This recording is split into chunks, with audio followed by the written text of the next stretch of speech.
ওসমান হাদির আহত হওয়ার দিনে গতকালই একটা গুরুত্বপূর্ণ খবর আমাদের রাজনীতির জন্য এসেছে। সেটা হলো জনাব তারেক রহমান দেশে ফিরছেন 25 ডিসেম্বর। খুবই গুরুত্বপূর্ণ, খুবই গুরুত্বপূর্ণ একটা ঘটনা। এটা নিয়েই কথা বলতে চাই।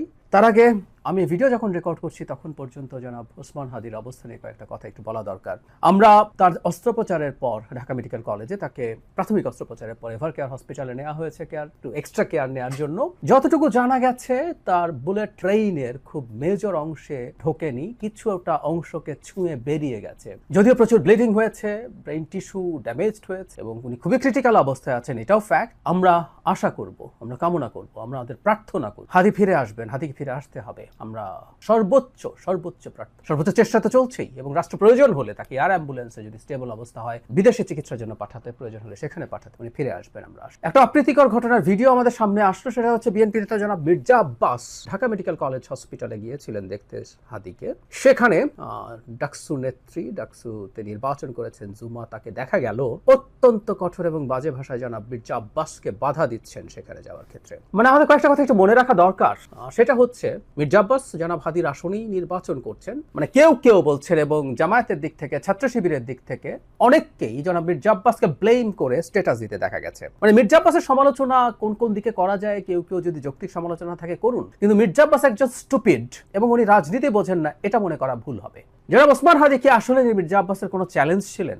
একেবারেই না, প্রশ্নই আসে না। হাদি আদৌ ভালো কিছু করতেন না। আমরা তার রাজনীতি, তার প্রচারণা, এই জিনিসগুলোর দিকে দেখতে চাইছিলাম। বিশেষ করে প্রচারণা, তার ক্যাম্পেইন, তার ক্যাম্পেইনের জন্য জনগণের টাকা চাওয়া, ক্রাউড ফান্ডিং, এগুলো একটু দেখার জায়গা ছিল। তো তাহলে উনি হত্যা করবেন কেন?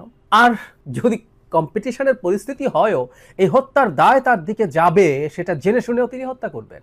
উনি এত স্টুপিড না।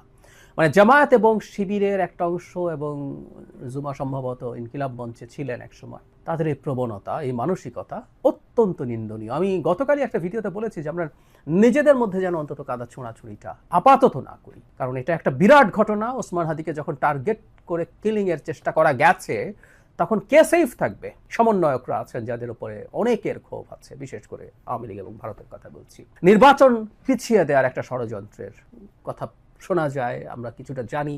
এই চেষ্টা আছে, এই চেষ্টা থাকবে।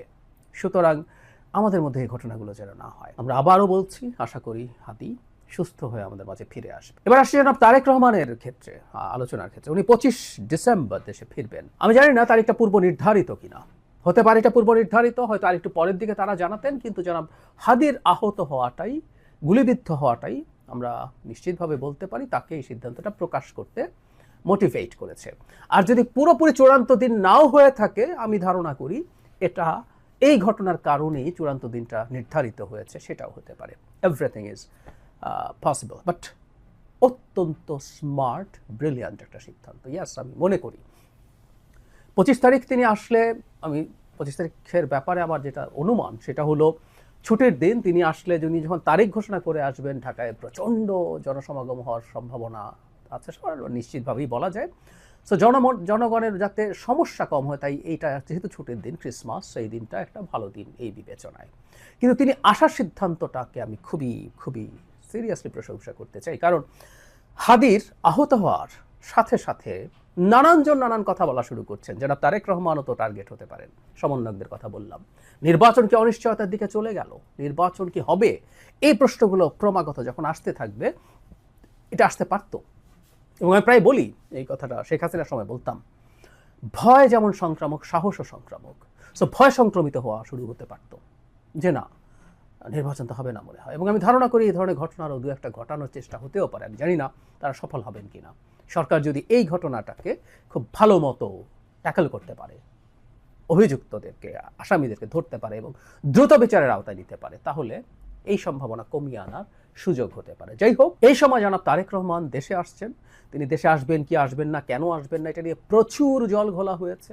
একটা সময় তার নিজের একটা স্ট্যাটাস খানিকটা তিনি নিজেকে বোঝাতে গিয়ে, খুব স্পষ্টভাবে না, কিন্তু কিছু এক্সটার্নাল ফ্যাক্টরস আছে যেটা তার দেশে ফিরে আসাকে থেকে তাকে নিবৃত্ত করছে, ইঙ্গিত দিতে গিয়ে আরও বিতর্ক সেটা নিয়ে ট্রিগার্ড হয়েছে। শুধু তাই না, নোংরামি হয়েছে। তিনি কুসন্তান, কুপুত্র, তিনি তার মায়ের এই অসুস্থতায় ফিরছেন না দেশে, এরকম নানান রকম কথাবার্তায় ভরে গিয়েছিল। সো সব সমালোচনা, আলোচনা শেষ করে দিয়ে তিনি দেশে ফিরছেন। আমরা বোধ করি যে তার নির্বাচনের আগে ইনফ্যাক্ট তার যে ক্যাম্পেইন সহ সব কিছু হবে, তার পর্যাপ্ত সিকিউরিটির ব্যবস্থা হয়েছে, বুলেট প্রুফ গাড়ি আনার কথা আমরা জানি। এর বাইরেও সরকার নিশ্চয়ই এবার বিশেষ করে ওসমান হাদির ঘটনার পর তার উপরে কতটা ঝুঁকি আছে সেটা বোধ করে তাকে প্রয়োজনীয় নিরাপত্তা, আমরা এসএসএফ এর কথা বলছিলাম, এসএসএফ এর আইন অনুযায়ী যে কাউকে এই ধরনের ভেরি ইম্পর্টেন্ট পার্সন ঘোষণা করে এসএসএফ এর নিরাপত্তা দেওয়া সম্ভব। সেরকম কিছু দিয়ে হলেও সেটা দিতে হবে। ইনফ্যাক্ট ওনার সুস্থ থাকা, বেঁচে থাকা, ওনার কোনো হামলার শিকার না হওয়া শুধু বিএনপি না, এই রাষ্ট্রের ভবিষ্যতের জন্য খুব গুরুত্বপূর্ণ ইস্যু হয়ে দাঁড়িয়েছে। যাই হোক, জনাব তারেক রহমানের এই সিদ্ধান্ততে এক্সপোজ করা খুবই গুরুত্বপূর্ণ কাজ হয়েছে এবং আমি বিশ্বাস করি, অনেকেই বিশ্বাস করেন, তিনি যখন দেশে ফিরে আসবেন বাংলাদেশের নির্বাচনের পথে যত বাধার চিন্তা বা বাধা তৈরি করার চিন্তা, নির্বাচনকে বানচাল করার চিন্তা যাদের আছে, সেগুলো শেষ হয়ে যাবে তা বলছি না, কিন্তু সেগুলো খুব বড় স্কেলে চাপে পড়বে, ধামাচাপা পড়বে, তারা ব্যাক ফুটে যাবে, এটা আমরা নিশ্চিতভাবে বলতে পারি। জনাব তারেক রহমান ফিরে আসুন, ফিরে এসে তিনি তার দলের নেতৃত্ব দিন, বাংলাদেশের ভবিষ্যতে একটা গণতান্ত্রিক সরকার গঠন করে সফলভাবে শেষ সরকারকে চালিয়ে বাংলাদেশের গণতান্ত্রিক ব্যবস্থাকে শক্ত ভিত্তির উপরে দাঁড় করানোর দায়িত্ব এই মুহূর্তে ওনার, একটা গুরুত্বপূর্ণ রাষ্ট্রীয় দায়িত্ব তার উপরে আছে। আমরা আশা করতে চাই, আমরা বিশ্বাস করতে চাই সেই দায়িত্ব তিনি মোটা দাগে ভালোভাবে পালন করতে পারবেন। আসলে একটা ডিস্ট্রাক্টেড সিস্টেম শেখ হাসিনা যেটা ফেলে গেছেন, সেখানে থাকা তার দলেরও মধ্য থেকে তিনি শতভাগ দক্ষতা এবং সিনসিয়ারিটি এবং সততার সাথে তার প্রচুর মানে লোকজনকে পাবেন কিনা, টিম পাবেন কিনা, অনেকগুলো যদি কিন্তু উপর তার সাফল্য নির্ভর করে, কিন্তু আমি আশা করতে চাই তিনি তার এই দায়িত্বে সফল